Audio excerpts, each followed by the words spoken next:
Hey everyone, welcome back to Blade Lust, the show where we pick one knife, spend 15 minutes, and go full obsession until everyone watching feels slightly concerned, a little dirty, and extremely tempted to buy something sharp. I'm your host, Justin McNeil. Today's obsession is one of my absolute favorite categories of knives, the mighty Kukri. But not just any Kukri. This is a modern, hardwood handled, full tang, forward weighted beast that looks like it was designed for chopping wood, defending yourself, and surviving a zombie apocalypse all before lunch. I picked this kukri because people kept asking me for a blade that's practical, powerful, and pretty enough to make you blush. This one checks every box and then smashes the box in half. Let's get into it. I picked this up from the TikTok shop. It is a Chinese manufacturer, a small manufacturer. You can see a little bit of pine sap still on the blade from earlier testing, things that I did with the blade. Now, kukris are not tied to one specific brand. They're tied to Nepalese history, the Gurkha warriors, and over 200 years of battlefield legend. But the one I'm holding right now is a modern interpretation by a manufacturer that blends Western ergonomics with classic kukri geometry. This company focuses on strong, full tang construction,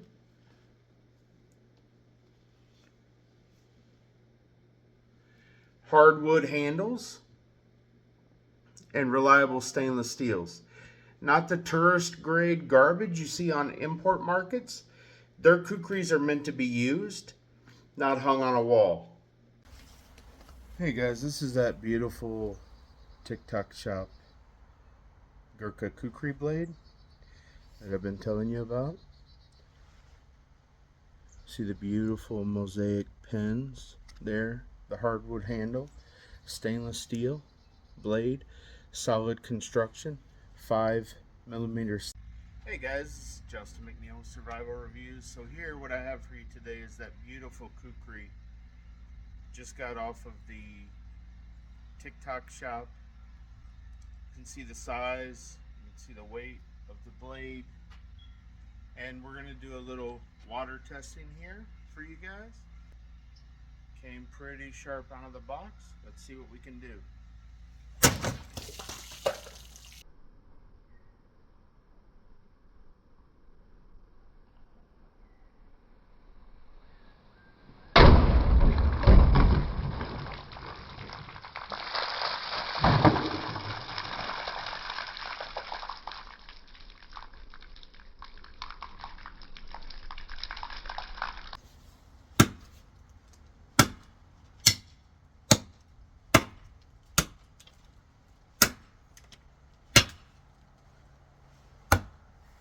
You can see that full belly of the Gurkha kukri blade bites deeply into the wood.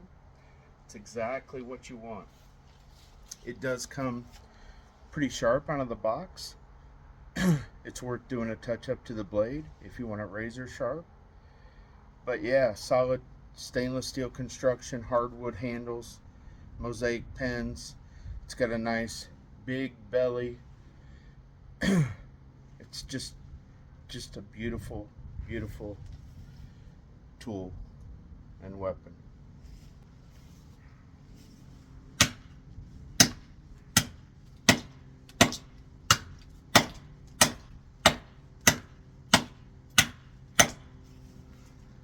can see it makes short work of our tree.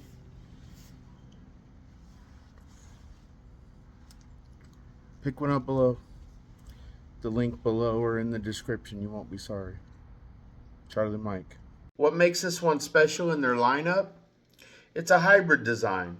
It's got a traditional blade curve, like a normal kukri, but it's also got modern comfort, modern durability, and a modern finish. It's both a working tool and a collector piece. I actually did some cutting tests with this, and I will insert that into the video. It's just a beautiful, large powerful knife.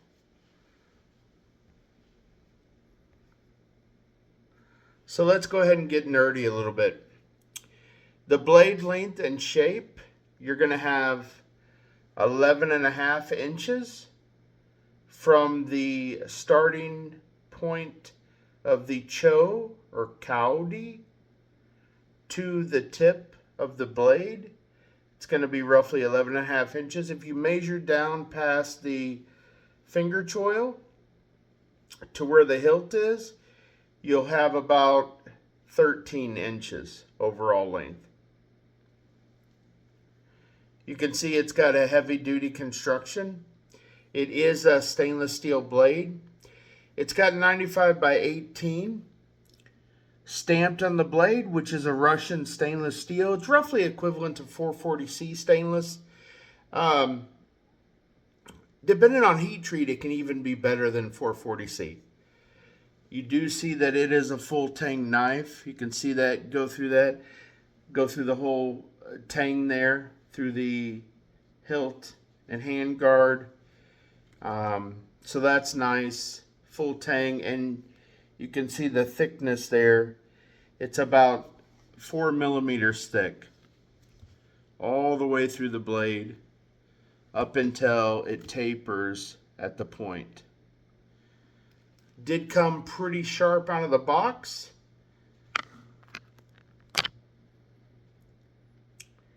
I'll get to the cho or the cowdy in a little bit. I don't want to get off of the blade right now. So the Kukri runs a classic bellied forward curve with a wide midsection, tapering to a decisive point. This item here that you see on a lot of Kukri blades is called a cho or cowdy. It has a lot of names actually, but this is symbolic for Shiva's trident. If you look at it, it also resembles a cow hoof, which is a sacred animal in the Hindu religion. Functionally, this cho or cowdy is to allow fluid to run down from the blade and then away from the handle, which keeps your handle dry, especially since this was a very functional weapon carried by, and still carried today, by the Gurkhas of Nepal. So obviously, you know, if they use this in battle, they wouldn't want their hand to get slippery with any fluids. Will be nice since we're on social media. Any fluids. So it'll run down there and then run off of the hand guard there and not go onto the handle.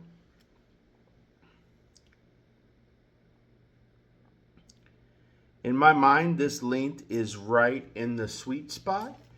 It's going to give you power for chopping, but it's also manageable for camp use. It does come with a little lanyard here, and you should wrap that around your wrist. It is a fairly heavy blade, heavy knife.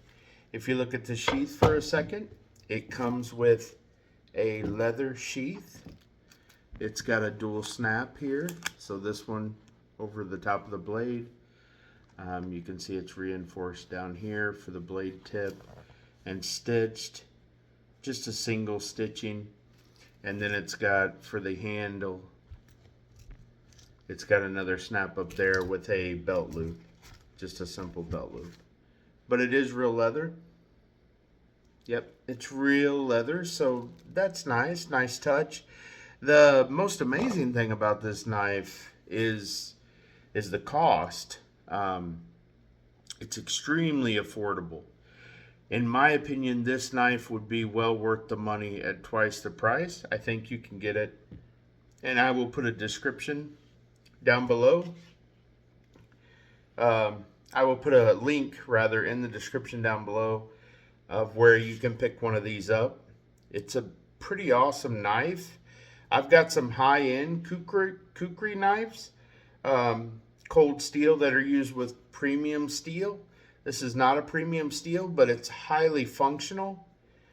It's a great knife, and this is one of the cool touches that I think that they did. Look at these mosaic pins that they put through the hardwood handle.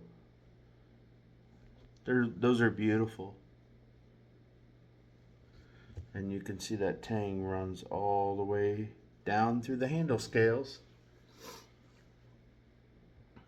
So this is going to be a heavy duty steel knife, a heavy duty weapon. You can see that they used hardwood handle scales here.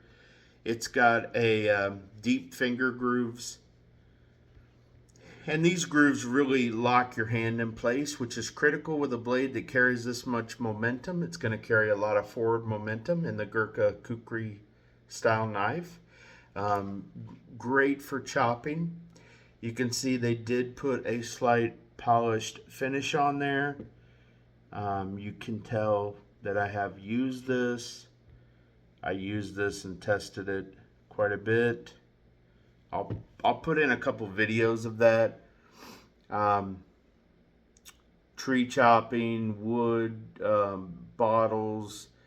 I even beat a fan to death with this knife just to see, you know, how well the blade could hold up if I would get any glinting or any damage to the blade, and I did not. I did not take any damage to the blade, so that's good. It means the heat treat is sound. Really like that. You can see again the mosaic pins here. It's got brass, copper, and steel tubes arranged in a kind of honeycomb pattern, which is really nice. And then typically you find those mosaic pins in like a custom knife. Not really something you see on mass-produced blades. We already talked about the lanyard hole. This lanyard is absolutely essential if you're going to swing this thing hard. And of course you're going to swing it hard, because who wouldn't swing it hard? It's fun to swing hard. I told you about the sheath, black leather. It's got the double, set that down for a second, double snap retention here. It's got a single snap here. The molded shape follows that aggressive Kukri curve. It's got a decorative embossed logo here. This is, I looked these guys up. It's just a small Chinese manufacturing shop. And so we already went over the overall length, but let's go ahead. We went over the length of the blade. Let's go ahead and measure it here. Overall length is going to be right at 18.5 inches. This is a big boy. It's got a lot of heft. It's got a lot of utility. It's big enough to scare an intruder, small enough to carry on a hike. And the weight, yeah, it's got weight. This is not a toy by any means. This is a serious tool meant to do serious things. You will need to learn the heft and get used to it, but once you do, it will become an extension of your arm.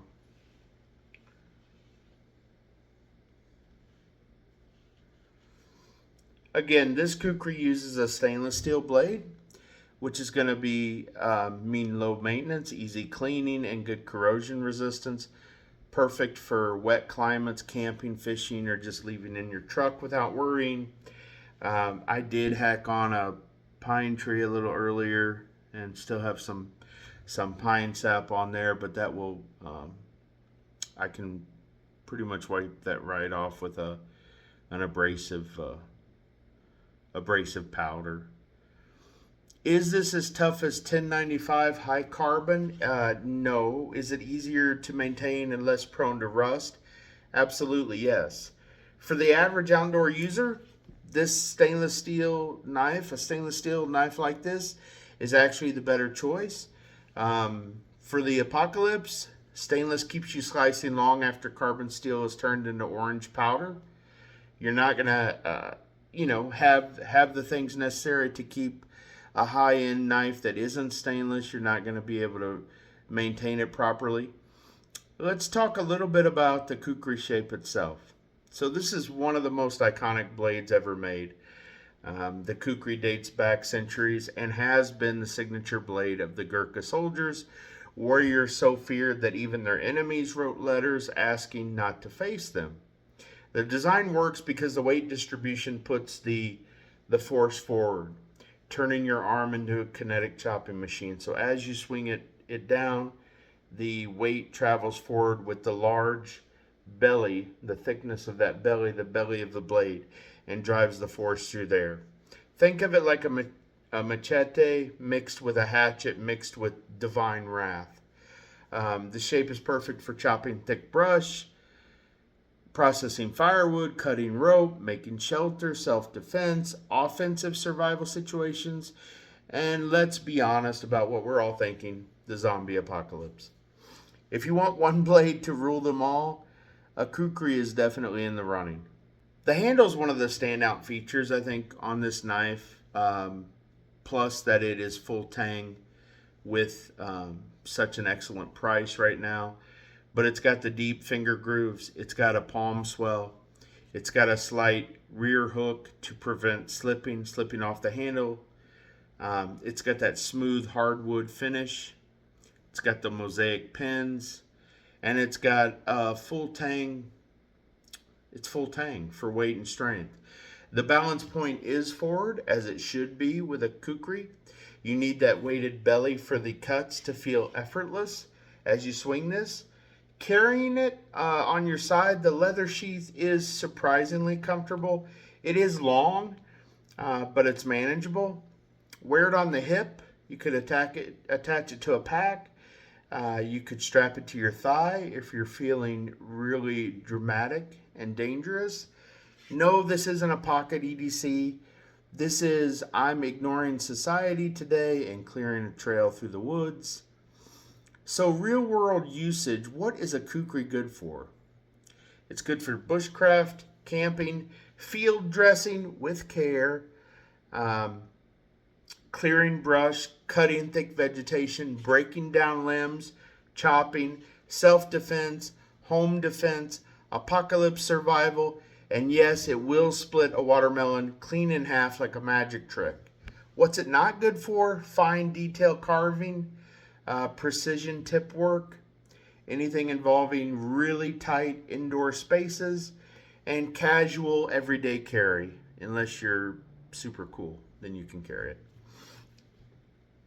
So this blade is going to be ideal for outdoor lovers, campers, preppers, collectors, people who want one blade to trust when everything hits the fan, anyone with blade lust in their DNA, and all of us preparing for the zombie apocalypse.